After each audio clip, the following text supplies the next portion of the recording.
Je me présente, Gilles Silvestali, directeur de l'association Aide Plus. Association, c'est un SAD, service d'aide à domicile. Nous travaillons en Martinique, sur le territoire martiniquais, du sud au nord, en passant par le centre, et nous avons plus de 90 salariés. Nous travaillons avec les personnes âgées et les personnes en situation de handicap. Nous avons créé l'association Aide Plus parce que nous avons compris qu'il y avait un manque au niveau des personnes âgées.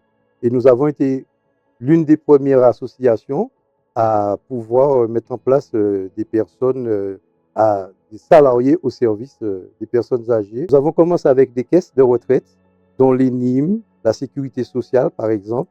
Et puis les gens, ils ne savaient pas ce que c'était.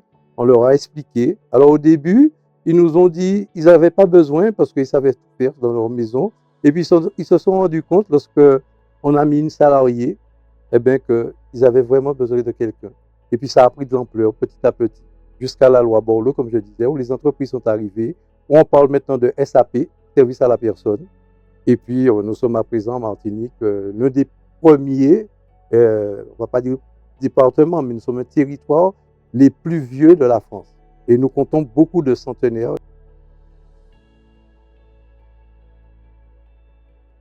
Alors le logiciel, ça fait plus de, on va dire plus de 15 ans que nous avons ce logiciel, Zimi, et nous sommes satisfaits de ce logiciel. Pourquoi? Parce que c'est un outil de travail qui nous permet de faire des plannings et la facturation qui va plus vite, parce qu'à l'époque c'était en Excel que l'on travaillait, et depuis, eh ben, avec Zimi, eh ben, ça a changé la façon de travailler de mes collaborateurs et de mes collaboratrices.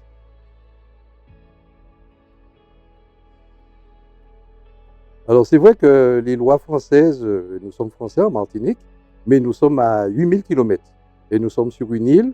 Et lorsque le gouvernement, lorsque l'Assemblée nationale décide d'une loi, chez nous, en Martinique, eh bien, pour l'appliquer, c'est pas évident.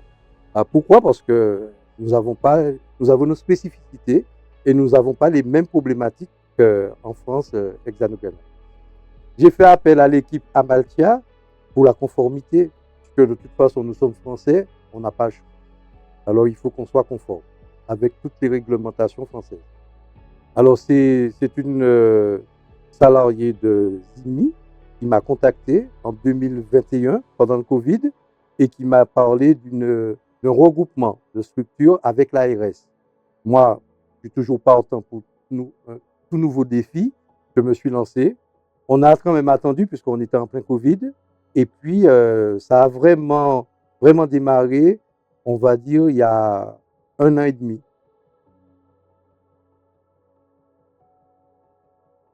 Donc moi, je m'appelle Anne, je suis consultante AMOA chez Amaltia et j'accompagne les grappes SMS numériques. Donc j'accompagne la grappe GESAD, qui est une grappe multirégionale, Martinique-Guadeloupe, qui est portée par un groupement d'employeurs et à laquelle appartient l'association Aide Plus, donc de Monsieur Tali. L'objectif des grappes SMS numériques, c'est effectivement de regrouper plusieurs structures sur un même territoire pour avoir des synergies et surtout pour accompagner à ces transformations.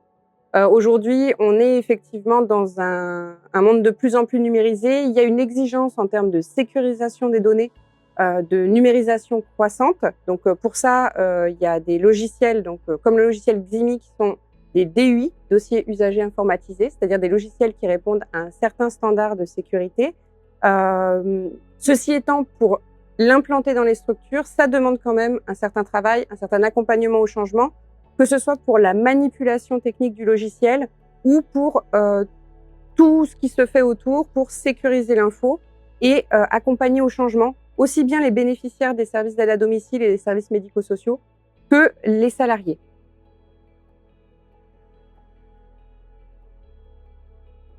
La grappe dans laquelle nous sommes, à Aide Plus, c'est très bien parce que ça nous permet, nous, les entreprises et les associations, de nous regrouper et de travailler encore plus en collaboration.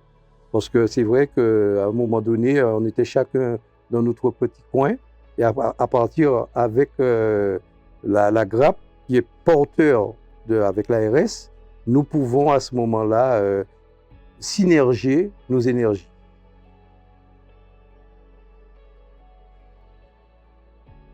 Chez Amaltia, on a acquis une certaine expertise dans cet accompagnement au changement numérique avec les nouveaux usages du numérique en santé, parce qu'on a accompagné énormément de GRAP sur les 3 dernières années, de GRAP ESMS numérique.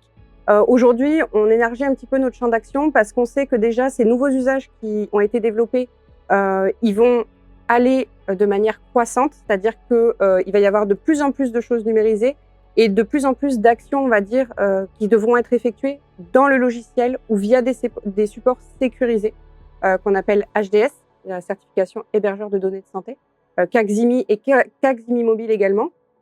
Chez Amaltia, on essaye du coup d'accompagner le changement au numérique, mais pas que, parce qu'on l'a vu tout à l'heure avec Monsieur Tali, le secteur se structure. Il y a de plus en plus de réglementations.